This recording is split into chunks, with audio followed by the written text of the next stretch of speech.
Hi everyone, welcome back. आज से हम हमारी क्वेश्चंस की सीरीज़ को स्टार्ट करेंगे। ये क्वेश्चंस 29 ऑफ अक्टूबर में जो करंट अफेयर्स आया था तो वहाँ से उठाया गया। तो एक एक करके चलिए इन क्वेश्चंस को देखते हैं। टोटल 5 क्वेश्चंस ही हैं, इनको करने में ज़्यादा टाइम भी नहीं लगेगा। चलिए स्टार्ट करता हूँ। फर्स्ट क्वेश्चन है, consider the following statements with respect to financial action task force FATF से रिलेटेड कुछ क्वेश्चन है, देखते हैं। It is an intergovernmental body. Second, it is established in 1989 by G7 nations. Okay. Next है, India is one of the founding members of FATF. अब अगर आपको याद होगा तो FATF एक इंटर गवर्नमेंटल बॉडी तो है, तो ये स्टेटमेंट तो सही है। सेकंड, FATF इस्टेब्लिश किया गया था 1989 में, ये भी सही है। क्या FATF G7 ने बनाया या G20 ने बनाया? तो FATF जो है वो G7 ने बनाया, G20 ने नहीं बनाया। तो ये जो दो स्टेटमेंट्स है ये तो सही है। पर जो नेक्स्ट स्टेटमेंट है, India is one of the founding members of FATF। अब यहाँ देखिए, पहली चीज़ तो FATF को G7 नेशंस ने बनाया, ठीक है, और G7 का पार्ट इंडिया तो नहीं है सच, इतना तो आपको पता है। अगर ये पता नहीं है कि फाउंडिंग मेंबर है या नहीं है। और इंडिया ने FATF को बहुत लेट ज्वाइन किया, अराउंड 2010 में इंडिया ने FATF को ज्वाइन किया था। तो ये जो तीसरी स्टेटमेंट है ये तो गलत है। अब सबसे पहली चीज़ जो हमें करनी थी, क्वेश्चन जब हमने पढ़ा तो सबसे पहले हमें ये मार्क करना था कि क्या पूछा गया है। तो यहाँ पूछा गया which of the following statements are correct. तो सी तो हमारा गलत है, तो इसे हमने काट दिया, सी और डी को हमने काट दिया, बचा हमारा ऑप्शन ए और बी में से। अब बी ए में है ए ओनली और बी में है ए एंड बी ओनली। अब हमें पता है कि पहले दो स्टेटमेंट सही है, तो इसलिए इसका आंसर हो जाएगा बी। तो इस क्वेश्चन से हमें क्या समझ आया? इस क्वेश्चन से हमें समझ आया कि FATF हमें पढ़ने की ज़रूरत है। FATF को थोड़ा सा डिटेल में देख लेना। ये न्यूज़ में क्यों आया? न्यूज़ में इसलिए आया कि रिसेंटली पाकिस्तान जो FATF की ग्रे लिस्ट में था, तो ग्रे लिस्ट से पाकिस्तान को हटा दिया गया। FATF के बारे में देखना होगा, G7 के बारे में देखना होगा, और G20 के बारे में भी देख लेना। इंडिया G20 का पार्ट है, इसीलिए इंडिया को जो बेसल नॉर्म्स होते हैं वो भी फॉलो करना होता है। तो ये फर्स्ट क्वेश्चन हमारा हो गया। नेक्स्ट क्वेश्चन को देखता हूँ। Consider the following statements with respect to uniform civil code. ठीक है, UCC पे कोई सवाल पूछा गया। अब पहला, article 44 of DPSP deals with uniform civil code. ठीक है, ये हमें बताया कि ये सही है। सबसे पहले हमें क्या करना है, जब भी हम क्वेश्चन पढ़ रहे हैं हमें ये पता करना है कि क्वेश्चन में एग्जैक्टली पूछा गया है। तो इस क्वेश्चन में पूछा गया which of the following statements are incorrect. ठीक है, तो इस पर सबसे पहले सर्कल मार लो, ये ज़रूरी है। सेकेंड है, uniform civil code is justiciable in nature. यहाँ पे थोड़ी सी टाइपो मिस्टेक हो गई है, क्योंकि iPad में जब आप डिक्टेट करते हो तो एग्जैक्टली ये पूरा नहीं लेता, कुछ कुछ वर्ड्स में मिस्टेक हो जाती है। तो यहाँ मैं करेक्ट कर देता हूँ, जस्टिसिएबल इन नेचर। अब ठीक है, तो uniform civil code justiciable in nature ऐसा कह रहा है ये। ठीक है, नेक्स्ट देखते हैं। Goa is the only state in India having uniform civil code. Okay, next, uniform civil code deals with both civil as well as criminal aspects. तो देखिए, अब इस क्वेश्चन के बारे में आपको एग्जैक्टली आइडिया कितना, उसके बेसिस पे ये क्वेश्चन हम सॉल्व कर सकते हैं। कन्फ्यूजन कहाँ हो सकता है? तो सबसे पहले जो बेसिक चीज़ है, एटलीस्ट मतलब ये एक्सपेक्टेड होती है कि एक सिंसियर कैंडिडेट है उसे पता होगा। जैसे UCC है तो DPSP का पार्ट है। ठीक है, DPSP में आर्टिकल 44 है, उसके अंडर UCC आता है।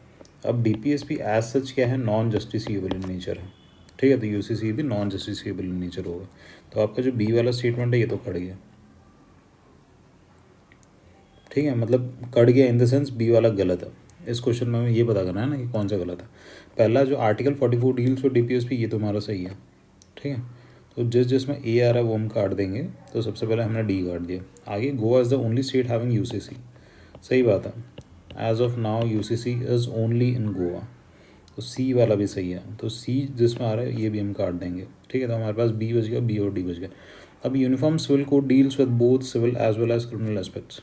अब UCC जो है, UCC हमें पता है, उसके नाम से पता चल रहा है, UCC deals with civil aspects. ठीक है, तो डी वाला जो है, डी वाला स्टेटमेंट भी गलत है हमारा। तो बी और डी दोनों गलत है, तो यहाँ पे आ जाएगा हमारा ऑप्शन बी। अब ये किस कंटेक्स्ट में न्यूज़ में आ रहा है? ये इसलिए आ रहा है क्योंकि उत्तराखंड उत्तराखंड में डीपीएसपी नहीं, यूसीसी को लेकर डिबेट चल रही है कि UCC has to be implemented. ठीक है, तो उसके लिए कंसल्टेशन चल रहा है, लोगों से राय ली जा रही है। यूके के कंटेक्स्ट में यूसीसी न्यूज़ में था। नेक्स्ट देखता हूँ। नेक्स्ट क्वेश्चन हमारा ग्रीन हाइड्रोजन पे। Green hydrogen has recently been in news, consider the following statements. अब क्या पता करना है इस क्वेश्चन में, करेक्ट कौन सा। ठीक है, चलिए देखता हूँ। पहला statement, green hydrogen has produced by electrolysis, यहाँ पे फिर टाइपिंग मिस्टेक हो गई। Green hydrogen is produced by electrolysis of water आएगा यहाँ पे, हैज़ को काट देता है, इस कर देता है। यूजिंग नॉन रिन्यूएबल सोर्सेज आगे, green hydrogen has low carbon footprint. ठीक है, तो ग्रीन है हाइड्रोजन और लो कार्बन फुटप्रिंट, ये तो सही है, एक तरह से जनरल स्टेटमेंट हो गई। पता करना है करेक्ट, तो बी तो हमारा 100% सही है। बी अब जब हमारा 100% सही हो जाता तो ओनली ये तो नहीं होगा, और ओनली और नन ऑफ द अबव तो नहीं होगा। ठीक है, पहला स्टेटमेंट वापस पढ़ता हूँ। Green hydrogen is produce by the electrolysis of water, तो ये भी सही है, यूजिंग नॉन रिन्यूएबल सोर्सेज। यहाँ पे इन्होंने स्टेटमेंट चेंज कर दिया। ग्रीन हाइड्रोजन जो है वो एक्चुअली रिन्यूएबल सोर्सेज से प्रोड्यूस किया जाता है, नॉन रिन्यूएबल से नहीं। तो इसलिए ये जो पहला स्टेटमेंट है ये गलत हो जाएगा, तो इसका आंसर आ जाएगा हमारा सिर्फ बी ओनली, मतलब सी। तो जैसे ग्रीन हाइड्रोजन होता है वैसे ब्राउन हाइड्रोजन भी होता है, और इसके अलावा ब्लू हुआ, तो ये भी आप देख लेना। अभी न्यूज़ में क्या हुआ आया था कि रिसेंटली मतलब गवर्नमेंट एक तरह से ग्रीन हाइड्रोजन पॉलिसी है, हाइड्रोजन पॉलिसी तो ऑलरेडी ला रखा है गवर्नमेंट ने, बट उसको रिवाइव करने का प्रयास हो रहा था ताकि हाइड्रोजन प्रोडक्शन को बढ़ाया जा सके। तो इस कंटेक्स्ट में ये न्यूज़ में था। नेक्स्ट क्वेश्चन पे चलता हूँ। The concept of moonlighting has often been in news. Moonlighting आपने सुना ही होगा, अभी न्यूज़ में आ ही रहा था। और ये क्वेश्चन थोड़ा सा ईजी है, क्योंकि इसके ऑप्शन देख के लगता है ईजी है। पहला है alternate mode of employment, light produced by moon during night, light produced by moon during day, reflection of moon captured by satellites. तो इस केस में तो एग्जैक्टली आपको पता होना चाहिए कि मून लाइटिंग है क्या, और इतने दिनों से न्यूज़ में चल रहा है, तो कहीं ना कहीं आपके गूगल फीड वगैरह में भी आ ही गया होगा, और आप अगर न्यूज़ फॉलो कर रहे हैं या नहीं कर रहे हैं। बट ऐसे क्वेश्चन भी यूपीएससी सीधे सीधे पूछता है जिनको कैंडिडेट सही कर पाए। तो मून लाइटिंग क्या है, एक अल्टरनेट मोड ऑफ एम्प्लॉयमेंट है एक तरीके से, कि आप आपकी जॉब के साथ, आपकी जॉब जब ख़त्म हो जाती है उसके बाद आप कोई और जॉब कर सकते हैं उसके साथ पैरेलली। तो इस पर काफ़ी डिबेट चल रहा था। अभी रिसेंटली एक इंडिया की आईटी कंपनी है, उसने जो एम्प्लॉयज़ हैं उनको फायर भी कर दिया था मून लाइटिंग के केस में। तो ये आसान क्वेश्चन था। अब नेक्स्ट देखते हैं। नेक्स्ट क्वेश्चन क्या है, नेक्स्ट है X is a nation that is in news due to controversy और वियरिंग हिजाब। न्यूज़ फॉलो कर रहे होंगे तो आपको पता चल जाएगा ये एक्स कौन सा नेशन है, बट फिर भी अगर अब तक नहीं चमक रहा है तो आगे देखता हूँ। Chabahar is one of the critical locations located in this nation to provide access to Afghanistan and India by passing Pakistan. Chabahar port से भी आपको पता चल जाएगा कि ये कौन सा नेशन है, किसकी बात कर रहा हूँ। यहाँ तक आइडिया लग गया होगा कि ये ईरान है। जो भी हम क्वेश्चन डिस्कस कर रहे हैं ना, तो आप पहले पॉज कर लेना और फिर खुद ही मतलब उन क्वेश्चंस का आंसर निकालने का एक बार प्रयास करना, फिर डिस्कशन को देखना आगे। तो प्रश्न क्या पूछा जा रहा है, x is surrounded by which of the following water bodies.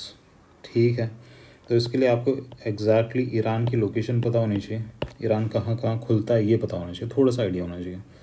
तो मोटा मोटा जो है, जैसे ब्लैक सी हो गया, कैस्पियन सी हो गया, मेडिटेरेनियन सी हो गया, तो इनको कौन से देश लगता है, ये मैपिंग वगैरह की सीरीज़ में हम देखेंगे, बट एज सच आपको भी एग्जाम पर्सपेक्टिव से थोड़ी क्लैरिटी होनी चाहिए। तो यहाँ पे देखते हैं ईरान की जो लोकेशन है, तो ईरान को एज सच देखिए सीधे जो एलिमिनेट कर सकता है, अटलांटिक ओशन तो नहीं लगेगा, मेडिटेरेनियन भी नहीं लगता है क्योंकि वो सीरिया वगैरह के साइड में आता है और ईरान उतना दूर है नहीं। कन्फ्यूजन अगर आपको हो सकता है तो ब्लैक सी और कैस्पियन सी में होगा। अगर आपने मैप देख रखा है, आपको थोड़ा भी आइडिया लग रहा है, तो इसका आंसर हो जाएगा कैस्पियन सी, ब्लैक सी नहीं है। ठीक है, तो ये कुछ क्वेश्चंस थे। अब ये क्वेश्चंस क्यों आया कंटेक्स्ट में, क्योंकि ये न्यूज़ में घूम रहा था, क्योंकि ईरान में अभी हिजाब से रिलेटेड प्रोटेस्ट चल रहा है। वहाँ पे एक लेडी थी महिसा अमीनी, उनकी कस्टडी में डेथ हो गई है, और फिर अभी मतलब ये प्रोटेस्ट इन कंटिन्यूएशन है अभी अगेंस्ट वेयरिंग हिजाब। और यही सेम कंटेक्स्ट में प्रोटेस्ट आपने इंडिया में भी देखा होगा अभी, जो केरला से शुरू हुआ था। तो ये 5 क्वेश्चन थे, इनको एंड करता हूँ। आई होप ये सेशन फ्रूटफुल रहा होगा। मिलता है आपसे नेक्स्ट सेशन में।